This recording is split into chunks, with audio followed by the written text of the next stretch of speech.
Tūmatanui, and now we move on to public participation, and we have people zooming in for this, and the first one is Ghost Cat. Mike Bear and Dr. Ruben Woods will be presenting on the book Ghosts on Every Corner. Welcome. Hey, how's it going? Very good. Nice to see you. Nice to see you too. Right, over to you. Okay. So that's over to us. Thank you very much for the time and opportunity to tell you about this exciting project.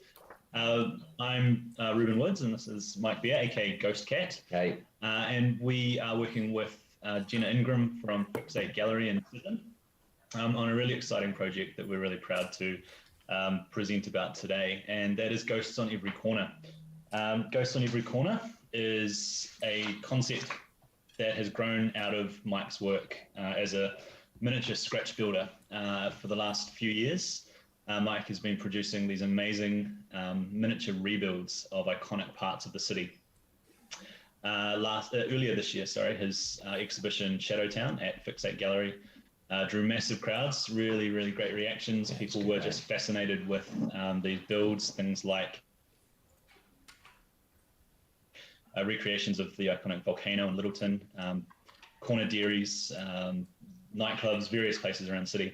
And that's led to this idea of using Mike's scratch build works to create both a public art installation and a book project as well. The concept is to recreate elements of some of the most iconic locations and places around Christchurch that have since have over time have disappeared, and that I guess mean a lot to various communities across our city. Then to reinstall these signs, facades, doorways in the place where these locations were once found, and to create, I guess, a sort of a whimsical treasure hunt across the city. And at the same time, document this process with a book that would not only, I guess, reveal the process of creation and installation, but also speak to members of our community, members of our city, talking about these places that meant so much to them growing up, that span generations, and I guess telling the stories of these places that, although no longer present, still hold really strong and impactful memories and powers for people. It's also a way to immortalise old Christchurch, which meant so much to so many of us. And it's interesting when you start talking to people, like the first exhibition of things that used to be here, like the volcano, the amount of stories and connections people have with the most, various places around town that used to exist. It just means so much to so many of us. And I suppose the project comes from a place, not just from me as an artist and Ruben as a writer, but it connects everyone and you can feel it, it's interesting when, you only have to have one place that people either used to work or go to. And it's just that whole nostalgia and what we used to love. And I don't know, just to be able to embody that and to kind of encapsulate it and to always remember it is, I don't know, it's important for everyone. And I think that's why this project has, such validity to it. Yeah. For us, it's also about the places that maybe are somewhat more folkloric. There's the places that are fondly recalled or have been on postcards. We're interested in the places that have fostered the communities, be they creative communities or various sort of subcultural or, the places that different communities have come to form and sort of really grow, and that places that have become really important. So they may be local businesses, they may be live entertainment venues, they may also just sort of public places like the Hack Circle or like Victoria Square that have meant so much to particularly a lot of younger people at the time. And by spanning generations, we hope to capture a sense of unity, I guess, across generations that these places have meant so much. We're also really interested in, we're really passionate about making this a truly collaborative process. Obviously, we are sort of, I guess, at the center of it, but we see this as something where we'll be gathering stories from people everyone. that will, have wildly different memories of the places around the city, and then compiling those stories as part of this process is a really exciting proposition.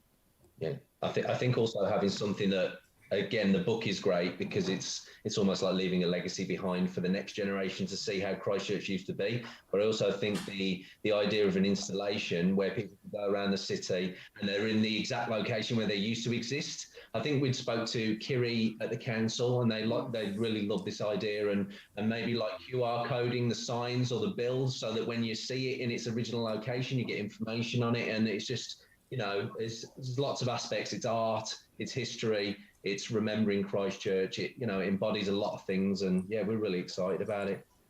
So yeah, as Mike touched on, there have been some conversations around the installations becoming a sort of a permanent feature of the urban cityscape, and to do so obviously would require some support because that process can prove quite tricky. It's the case of not just building these works, which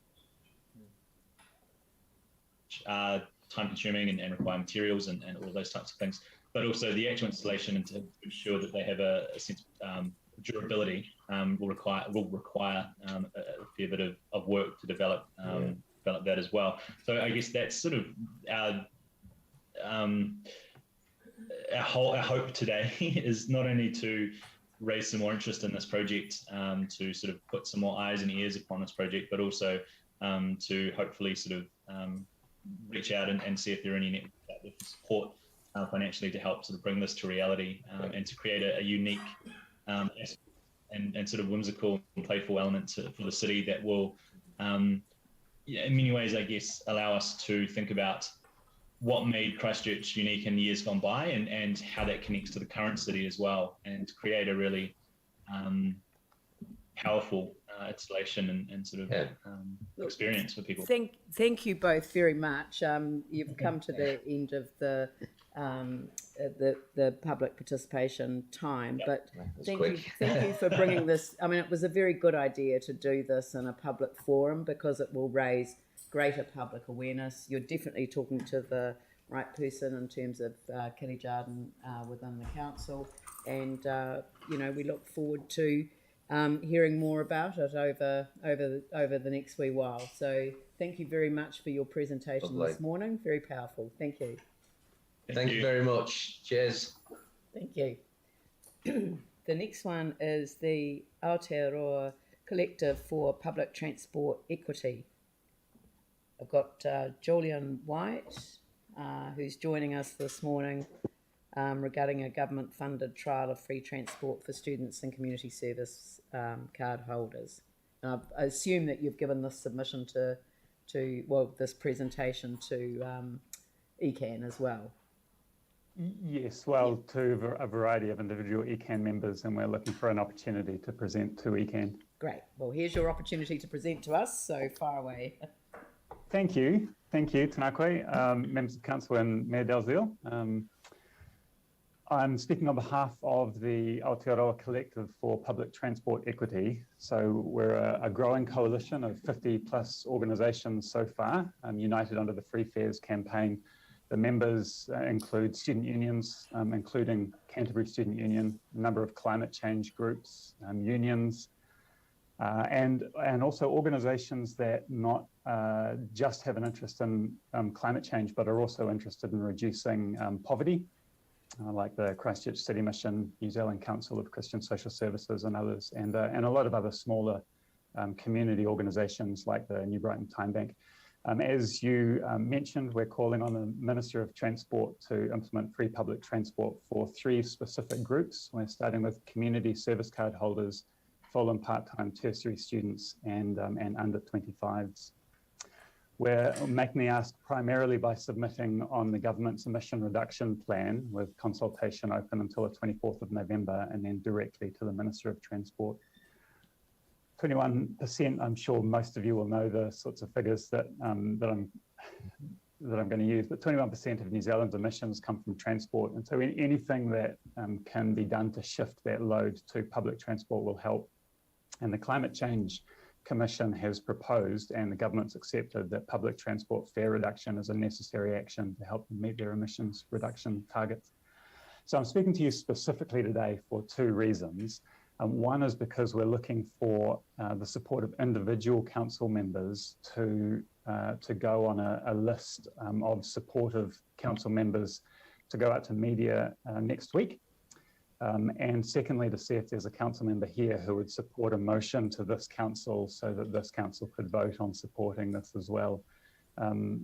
Motions like that are already going to Wellington and Dunedin, a variety of other cities, and I believe Porirua just passed that motion this morning. So yeah, that's what we're after. Thank you very much for your time, and I look forward to hopefully speaking with you more about this when the opportunity arises. That's great. Thank you very much for your presentation this morning. That's much appreciated. Thank you. Good luck with your meeting. Thank you. The next one Sorry, is... Leanne, on the back of that, could we refer that to my committee? Oh, sure. Yep, I'm good with that. So you'd like to move that we refer this request to your committee? Yeah. Urban Development and Transport. Okay. Seconder, Pauline. Any discussion? Put the motion. All those in favour say aye. Those opposed say no. That's carried. Well done. Cheers. Sure. Thank you. Done. Glass Packaging Forum. We've got Rob Langford, the Chief Executive of the Packaging Forum regarding glass bottles and jars and recyclability in Aotearoa, New Zealand. This is connected to the to obviously the notice of motion, which we're going to deal with this morning. But our standing orders don't allow for deputations on notices of motion, so we've bent the rules and enabled a public presentation and a public forum presentation instead. Thank you.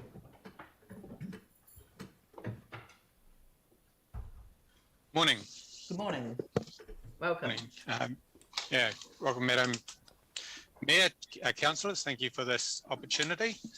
I'm Rob Langford, the CEO of the Packaging Forum, and we operate the Glass Packaging Forum, which is a recovery solution for glass here in New Zealand. I'll jump straight into it. So as an organisation, we support the recent government's waste strategy initiative, which focuses on product stewardship for all materials.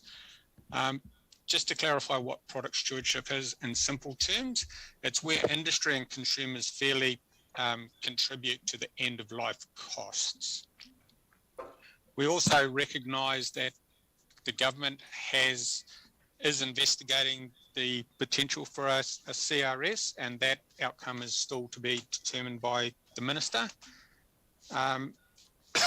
However, whether that is initiated or not, the way in which materials such as glass and plastic and others will change as a result of either the waste strategy and or the announcement of CRS.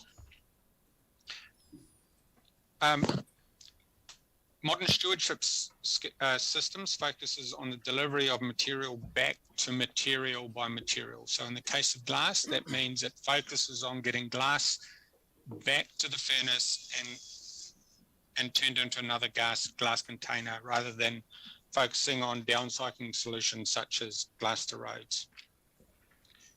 And the higher the quality of glass we can collect for New Zealand, the more glass we can get back to use in furnace. And it's important to recognise New Zealand currently has 75% glass recovered, which is an exceptional result for New Zealand. This can be improved by the focus on glass out solutions, which will drive not only our recycling rate up, but our recovery rate up, but more importantly, our recycling rate, which means glass turned back into glass for New Zealand.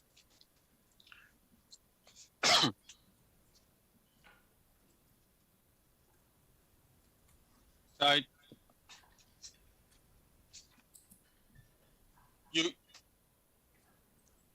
the recent last year, the Waste Mins organisation presented a report that recommended the incentive for local authorities to collect glass separately to other recycled materials and which will improve the materials of glass accepted in curbside solution.